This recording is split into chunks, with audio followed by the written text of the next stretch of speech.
All right, rented tool.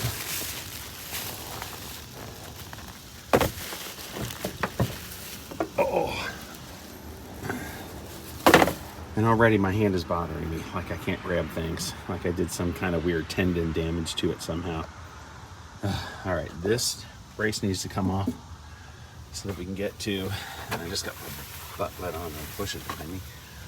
This O2 sensor, you can see it there, which is plugged in right here. Right, so this will just make it easy if we take this off. For the curious people, that's a 13 mil. All right, let's do this. Unfortunately, I let my daughter and her boyfriend borrow my power tools because they were going to install a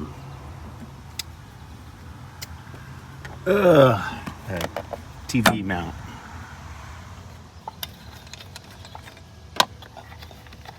It's okay, I can use hand tools, it's not a big deal. Or even use my hands as tools.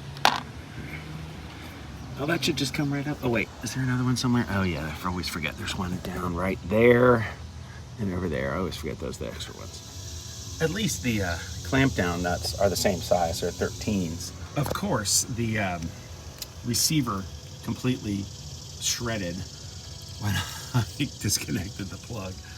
Of course, because of course. And also, this one is a whole lot shorter than any of the ones that they sold me, so oh well. Let's see how it goes.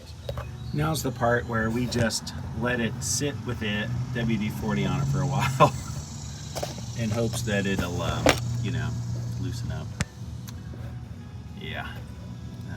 Most people say you should run the engine for a while to get it hot, but having taken off the charge pipe here, I mean, I could stick it back on there for a little bit and run the engine, but yeah, I have to clean all the bolts and nuts and everything off of here. So I'm gonna let it sit for a bit. Well, what do you know? Look at that, out it came. All right, again, the cords on the one I have are way too long, so, but let's see.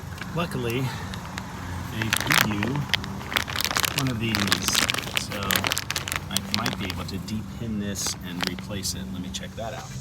Luckily, of course, I've done this before when I redid all of the connectors for the coils, and it's the exact same connector. So this is just gonna slide in here, all right, and it's gonna pinch the wire so it can come out. But I don't have enough hands, so I can't do it while you're watching. All right, each wire went in with a nice positive click. Now I just have to put the retaining clip back in and install. Yay. I did buy some anti-seize to put on the threads of the new one, and obviously, you know, look, the cord length is ridiculous. I think you know, at this point I'm just kind of hoping it's going to work appropriately, because it is clearly not the right part. Clearly not the exact right one. And I researched for days before I ordered this. It came with anti-seize already on it. Oh well, it was $2. All back together. All right, that's one done. Now I just got to jack it up and do the bottom one. Well, this sucks. Tree branch fell. And it took a little damage. Dented my car. Well, that sucks. Scraped the shit out of it too. Yeah, and I bought a new mole trap while we were at Menards, and this one worked. Finally. All right, got the mail. Looks like my neighbor traded and got his old car back. So no fancy convertible for him. I haven't done anything to wrap up the evening or the day. Hardly shot any video today. Ended up at Lear's Gadafest, and then hung out with Christy's brother and his girlfriend, and had a good time. And yeah, other stuff in addition to the car fix. A lot happened during the day in between those two things, but there you go. All right, hope you made your Saturday what you wanted your Saturday to be. My kneeling pad. All right, I'm gonna try and get O2 sensor part 2 done. Let's see, we got a feel for the divot. Oh, I'm pretty like right on where I need to be.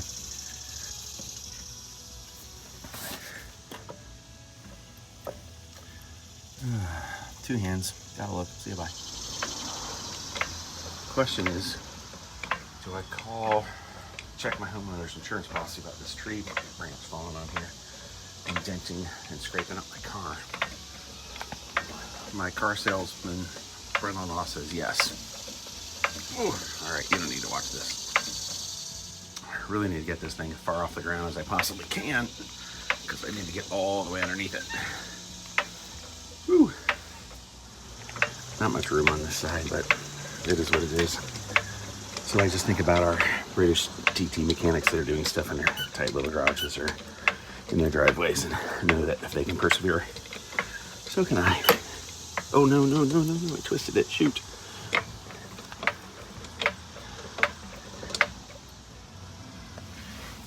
So what I need to figure out under here is like where I can get to it. I think it's right there, which is a bummer because that means my jack stands are in the way. Yeah, see that thing with the 3 lines on it? That's the plastic cover for the connector. And then the actual sensor. All right, I gotta go around. Let's go around. Okie dokie, part 2, the sequel. Yep, that's the cover I have to take off for the connector, and then the sensor itself is right here, as you can see. So the very first thing we're gonna do before we get started at all is gonna spray that with a little WD-40 and let that sucker soak. All right, and now somewhere within reach, I have kept this 10 mil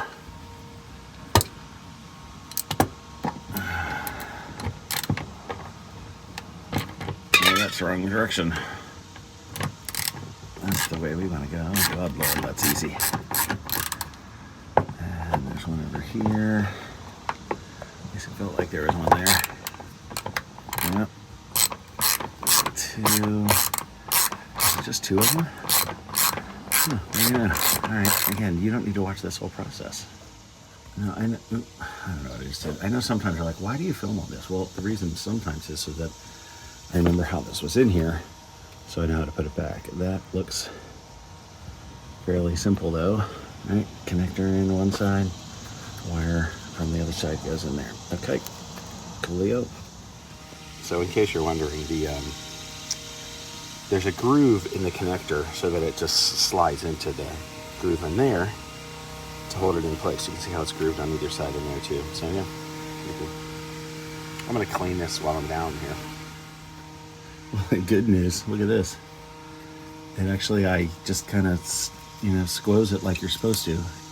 You're supposed to be able to just squeeze this tab right here. And it's supposed to lever it up inside there over the little lippy thing that's on here. And it worked. All right, so cool.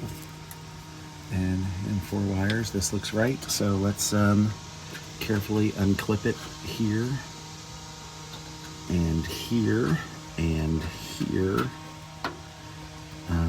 and hope for the best. That was easy. This one's kind of messed up. Actually, it's not messed up. The other ones were. Oh wow, there's 4 clips. Okay, cool. Getting the access we have to it here, I actually think that using this wrench will be easier. Right, so we just gotta remember which way to go. Lefty loosey, righty tighty. Oh, and good luck to me on that. The only problem is if you ever want to use like a extender, for leverage, it's kind of hard to do that under the vehicle. All right, I have means. We're just gonna let it sit with a WD-40 on it. I think later I'll probably run the engine to get the exhaust nice and hot, and that might help with removing that thing. But it's time for Sunday morning pancakes with the in-laws. Yeah, the bugs like these. Oh, and look, it's my dear lady. She's feeling better. She's got a little big knot, but she can put pressure on it. Zoomaluma. Back leg, you can see the big knot from when it was broken. Huh, but it's healing up. What do you know? Not perfect. She's still gimping on it, but... So the fawns must be nearby. All right, so we're bringing out the big gun here. All right, I think it's time for me to snip the wire so that I can get the closed end of the wrench around this. Because this is garbage, obviously, this O2 sensor. I've got the replacement, so. There's that. And then we're gonna that onto there. And the reason being is that with the big old hammer here, oh.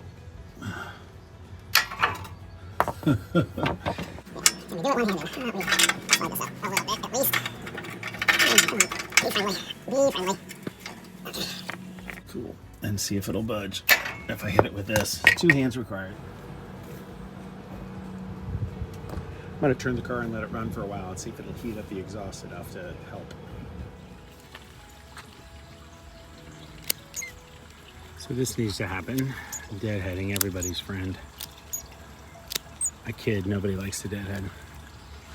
But it's necessary if you want your things to keep ballooning. Kind of crazy with this on this particular thing because this thing's just going to keep growing. It doesn't really matter if I'm super careful, oops, or not, because it's this butterfly bush is just going to keep on keeping on. That's what they do.